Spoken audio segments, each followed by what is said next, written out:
Hello, and welcome to the We Listen by Night podcast. And in this episode, I'm going to try something a little different from what I usually do. Usually, I focus on one topic. In this episode, I will focus on two. Hooray! How do we save Doctor Who? And is Gandalf of The Lord of the Rings an idiot? There is a gossamer connecting thread between the two, as both the Doctor and Gandalf are similar archetypes. The mentor character whose role it is to guide the hero or heroine towards self-actualization, towards growth. But apart from that, these are two different topics brought together in one podcast episode. Call me eccentric, but I fancied exploring both in the same session. Part 1. How do we save Doctor Who? How do we save Doctor Who? Well, we could fire a lot of people. We could remove the IP from the BBC. But these solutions would not solve the problems created by the writers, the problems that have damaged canon. How do we save Doctor Who as a story? Can we steer this IP out of the reefs and shoals that its showrunners have sailed it in amongst? Others have presented solutions, so why shouldn't I? And yet, perhaps it's time to allow Doctor Who to die as an IP. Perhaps it has run its course. Whilst not necessarily canon, it has been said the Doctor was capable of only 12 regenerations, giving him 13 faces. This limit has obviously been breached of late. I prefer a limit, as it offers a sharper sense of mortality. I've never liked the idea of a Doctor who was ancient, one of the three founding Time Lords, the other. Such an aspect would make his life preordained in a narrative sense, rather than the sum of his choices and experiences. As one born into poverty and still there despite my best efforts, I may well prefer a hero who begins with nothing and rises up through effort and experience. The hero's journey, if you like. One of the more unfortunate aspects of Star Wars is that Luke Skywalker starts as a farm boy but is eventually found by we, the audience, to be Darth Vader's son and Princess Leia's twin brother. This leaves me at least feeling mildly cheated. Luke was, in effect, predestined to take the path laid before him. Where is individual choice? Where is the danger? Where is his growth and achievement?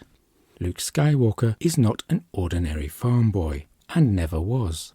The Doctor should start as an ordinary Time Lord, if there is such a thing, or an ordinary Gallifreyan. But his actions and adventures make him great. Yet his ordinariness remains his bedrock, his foundations, and that ordinariness imposes certain limits. And these limits prevent the character going stale or becoming unrecognizable. The same is true of Doctor Who as a series in general. Real life has limits, and it is what we do within those limits that make us shine. We can't say the series hasn't had a good run. It ran through the 60s, the 70s, and the 80s. It paused for the 90s, apart from the TV movie, and then it returned for a 20-year run in the 21st century. There were books, games, conventions, fan clubs. Few in 1963 could have imagined it would go on and on. Star Trek has lasted, James Bond on film, even Star Wars. Did Gene Roddenberry think his creation would outlast the 5-year mission? Was George Lucas surprised by just how much of a cultural impact his space opera made? Who thought the film adaptations of Ian Fleming's most famous character would still be a fixture of the cinema as late as the second quarter of the 21st century? None of these IPs were designed to last for so long. Many novels, films, plays, and television programs fade into the gloom of history to be forgotten by all but a handful, if lucky. Who now reads Dawnford Yeats? With Doctor Who, we have a lucky IP that has outlived so many others. To hope that it will go on and on well beyond its sell-by date is probably hoping for too much. The same can be supposed for Star Trek, Bond on film, and Star Wars. Perhaps their day has passed. Perhaps the time has come to wish them all a good night. But then I do hate the thought of them going out without a fight. The rot was already setting in during the Peter Capaldi era, which is a shame as Capaldi was a very good doctor and there were many very good episodes during his tenure. Listen, Mummy on the Orient Express, Flatline, Under the Lake Before the Flood, Heaven Sent, In Extremis, to name but a few. There were a few bad ones, of course, and ones that were such blatant propaganda and disinformation that I nearly put my boot through their television. Kill the Moon, Thin Ice, Eaters of the Light, and a Zygon inversion come to mind. No subtlety whatsoever. Some of these may not date very well, but it was the advent of Chris Chibnall and the 13th Doctor that ushered in the very thorough decline we see now. A female Doctor could have worked. Imagine if, say, Lena Headey had been cast. The Doctor has to be intimidating, not physically, but by intellect and sheer presence, knowledge and will. He must dominate the room. The eccentricity is important, but secondary. Jodie Whittaker, alas, did not have what was required. And then there was the writing. The Timeless Children is an episode of pure vomit. And then, dear God, there was the return of Russell T Davies. But I've ceased to be angry about it.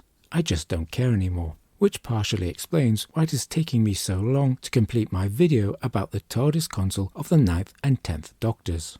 And yet, if the producers asked me how to fix this mess, I could offer a solution. Curiously, there are a number of usable fragments left on the proverbial workbench by Stephen Moffat. Can we fit these together to forge a solution to save Doctor Who in universe? Well, let's see. My solution hinges on the Doctor's regeneration cycle. In The Time of the Doctor, the 11th Doctor states that he is the last, as the 10th Doctor used a regeneration during his lifetime, that being in Journey's End. The Time Lords grant the 11th a new cycle of regenerations in very dissatisfying circumstances. Yet, in the 50th anniversary special, we see 13 Doctors, including the War Doctor and Capaldi's 12th Doctor, gathered together to save Gallifrey. All 13 of them, cries a Time Lord. This, though, contradicts what the 11th Doctor says in The Time of the Doctor. I take the 50th anniversary episode, The Day of the Doctor, over its follow-up, The Time of the Doctor. So, the 12th Doctor, and not the 11th, is the final incarnation of the Doctor's regeneration cycle. And any incarnation after the 12th Doctor is a new cycle. We might call this splitting hairs, but it's necessary for my solution. I would imagine the delivery of a new cycle of regenerations would have been rather more involved than what we got in The Time of the Doctor. The regeneration energy was a small orange-yellow cloud. And that's it. Not very impressive. The Doctor's regenerations, from Eccleston to Tennant, from Tennant to Smith, from Smith to Capaldi, were loud and bright and full of energy. Certainly since the beginning of New Who, at least. What we see in The Time of the Doctor, this delivery of a new regeneration cycle, is far less than a mere single regeneration. There must be more to it than that. And why would the Time Lords trust Clara's assertions? You would think the Time Lords would be a little less naive by now. They've just had a time war, after all. You might remember that in Capaldi's third and final series, he had Missy in custody. You might also remember that the Master has a history of cheating death. You might also remember something dropping on the floor of the TARDIS immediately after the 12th Doctor regenerated into the 13th. A ring. Here then is my solution. The 11th Doctor was not accurate about his having used up all his regeneration cycle. Instead, it was the 12th Doctor who was the last of his incarnations. 13 Doctors, including the War Doctor, appear to rescue Gallifrey in The Day of the Doctor, so this theory has on-screen support. Acutely aware of his mortality, the 12th Doctor has the Missy incarnation of the Master in custody. The Master has a history of cheating death. Rings feature in the Master's schemes. From the Master, the Doctor learns of a means to cheat death using a ring. We'll call it a magic ring. During his previous incarnation, the Doctor received a new regeneration cycle. The 12th Doctor is suspicious of this new regeneration cycle, as he knows the Time Lords would have been cautious in giving a new cycle to someone on the other side of the crack. For all the Time Lords knew, it might have been the Master on the other side, as he would have escaped by then. The regeneration cycle might have struck the Doctor as pitiful. Perhaps he suspects that these new regenerations may turn out to be, shall we say, not exactly top tier. So the Doctor, utilizing the Master's expertise, develops his magic ring as a backup. After the 13th Doctor's debut, the TARDIS immediately kicks her out as it knows this incarnation is questionable.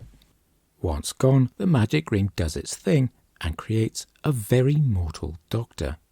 We call this Doctor 13th Doctor B, and the Whittaker Doctor 13th Doctor A. 13th Doctor B cannot regenerate, so his tenure in the TARDIS has an added element of genuine danger, as well as an overarching story, namely 13th Doctor B's quest to gain a new cycle of genuine regenerations.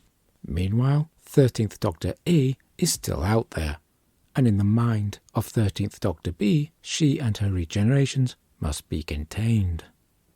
The events of The Woman Who Fell to Earth remain canon. Whilst it is taking place, 13th Doctor B gets over his traumatic regeneration. He then creates a pocket universe moreover that reflects the minds and memories of those who enter. This is important as the travels of Whittaker's Doctor include a great many locations and people known to her and her companions. Remember that the timeless child is mentioned to Whittaker's Doctor in the episode, and so she would carry this phrase into the pocket universe with her, and her imagination and the pocket universe would run with it. In Gallifreyan reality, though, the timeless child would be some half-forgotten fairy story. The entrance to this pocket universe is disguised as a familiar but not precisely accurate TARDIS, the Ghost Monument. This Whittaker TARDIS, we must remember, is the only one in all of Doctor Who to possess its own vestibule. Everything after the Ghost Monument takes place inside the pocket universe. The Timeless Children, the return of David Tennant, the oversized TARDIS console room, the bi-generation, all of it. But how do we resolve this alternative storyline? What happens next? Well, 13th Doctor B, the real Doctor if you like, has to decide whether he can risk allowing so powerful a Time Lord as his alternative self out. And he would have to weigh his decision against a ticking clock, as the pocket universe would begin to fall apart. One objection to this narrative is that in order to get a new regeneration cycle, 13th Doctor B would have to return to Gallifrey. But the 12th Doctor had already visited Gallifrey in Hell Bent. Why didn't the Capaldi Doctor get a proper regeneration cycle then? The answer would lie with the circumstances surrounding that visit. Or perhaps his doubts about his new regeneration cycle came later, after his departure. Perhaps he was tipped off whilst he was there, but didn't fully believe it until later. But apart from that objection, my solution is relatively solid. Certainly, it's how I would do it, but perhaps there are better ways. We might never learn what those better ways are, given where Doctor Who is at present.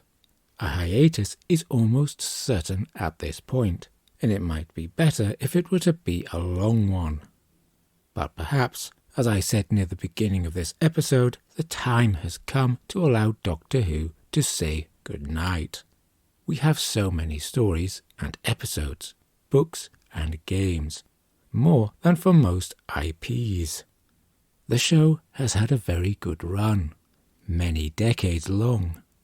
At what point do we bring it to a close? Part 2. Is Gandalf an idiot? Gandalf, the initially grey but then white, is the hero's guide in The Lord of the Rings. He is the mentor character of the monomyth described by the American Joseph Campbell, but we can interpret the character in another way. Here we will ask, is Gandalf an idiot? If the character of Gandalf the Grey can be characterized simply, then it would be as a procrastinator. Delay is the order of the day.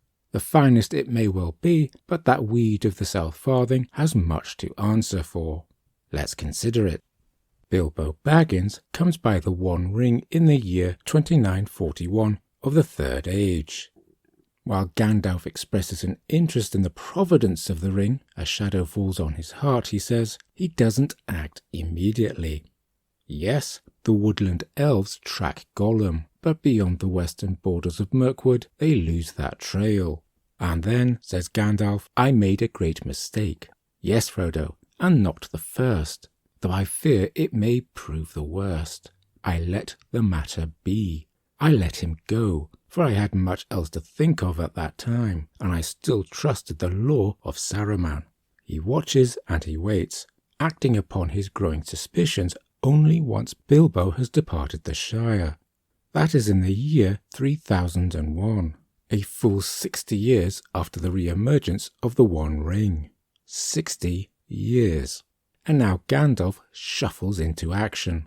Was Tolkien influenced by British Rail? He must have really trusted the law of Saruman. The watch on the Shire is doubled, and Gandalf and Aragorn go in search of Gollum. That search lasts 17 years. 17 years. With occasional visits to Frodo in the Shire. Then, out of the blue, Gandalf remembers the law of Saruman concerning the concealed markings written on the ring. Reasoning that Saruman must have had a source for this knowledge, and that source might be at Minas Tirith, Gandalf goes to Gondor and finds the scroll of Isildur. After this, Aragorn comes out of the wild with a captured Gollum, and Gandalf is able to interrogate him. This done, the wizard hurries back to the Shire with his findings. Finally, 77 odd years after he should have acted, he is finally raring to go. Except he isn't. But we must do something soon. The enemy is moving, he tells Frodo. But then 2 or 3 weeks go by, during which nothing happens. You ought to go quietly, and you ought to go soon, he says. But if I just vanish like Bilbo, the tale will be all over the Shire in no time. Of course you mustn't vanish, said Gandalf. That wouldn't do at all. I said soon, not instantly. If you can think of any way of slipping out of the Shire without its being generally known, it would be worth a little delay. But you must not delay too long. Except he is already delayed, and possibly delayed too long. Gandalf knows that the east road towards Rivendell is not as safe as it was, and will become less so with the end of the year, and that the enemy is moving. Surely now is long past time to push Frodo towards the exit door. And yet Gandalf remains in the Shire for more than 2 months, before, at the end of June, heading out for news. He does not return before Frodo's birthday in September, by which time the ringwraiths have already breathed down the old gaffer's neck. Had Gandalf been, shall we say, less free with the old wacky-backy and more understanding of the meaning of haste, then perhaps a great deal of unpleasantness would have been avoided. They could have had a leisurely tour of the East Road. They could have braved the mountain passes, or even risked the Gap of Rohan. Had Gandalf not procrastinated, he could have guided Bilbo Baggins to Mordor before the rebuilding of Sauron's fortress and the multiplying of the orcs. This is not Gandalf's only blunder. In the Peter Jackson adaptation, Gandalf is reluctant to take the Fellowship through the mines of Moria, but in the original novel, the reluctance belongs to Aragorn. Gandalf, far from feeling the foreboding in the film, is keen to dare those dark and deep roads under the mountains. He has passed through Moria once before, but from east to west rather than west to east. He has foreknowledge of what to expect. And yet, in spite of his knowledge and experience, he is surprised to find a Balrog. Surely he has had enough time to theorize over the true nature of Durin's Bane. After all, that phrase has been doing the rounds since the fall of Moria, and Gandalf has been in company with Thorin Oakenshield for a time. Did he not bother to inquire? Did no one bother to say, "Oi, Gandalf, you know that there Durin's Bane? It's a demon of the ancient world, innit? It's well sick," or words of similar effect. But no, instead, he is happy to lead the fellowship through Moria, his attitude being, to quote a certain drinker who is critical, "Nah, it'll be fine." Gandalf, Mark II, later opines that waiting whilst the forces of Mordor and the forces of Isengard slug it out is the wrong strategy. Gimli says, if no land divided Isengard and Mordor, then they could fight while we watched and waited. But Gandalf replies, the victor would emerge stronger than either, and free from doubt. I am no tactical genius, but I would question the logic of Gandalf's answer. Would Sauron be free from doubt? After all, he doubts a great deal after the defeat of Saruman. He doubts so much that he makes a bold stroke against Minas Tirith preemptively. So Gandalf is wrong. There is plenty of doubt post-Isengard. The only problem with Gimli's suggestion is that the Dark Lord would have to send forces to Isengard, and after the fall of Saruman, those forces would occupy Isengard, and so Rohan and Gondor would have a war on two fronts. But then they already have a war on two fronts. Whilst the orcs and men of Isengard might prove turncoats, going over to the side of Mordor, this would not necessarily make the victor stronger, as there would be fighting and there would be death. So, we have nearly disastrous procrastination, at the very least questionable tactical judgment, and then there is Gandalf's misplaced mercy. If not for Gandalf's mercy, Saruman might not have survived long enough to harm the Shire. What makes it worse is that Gandalf predicts Saruman's petty revenge, his harmful spite. But perhaps we cannot condemn him for mercy, but only for lacking wisdom and foresight.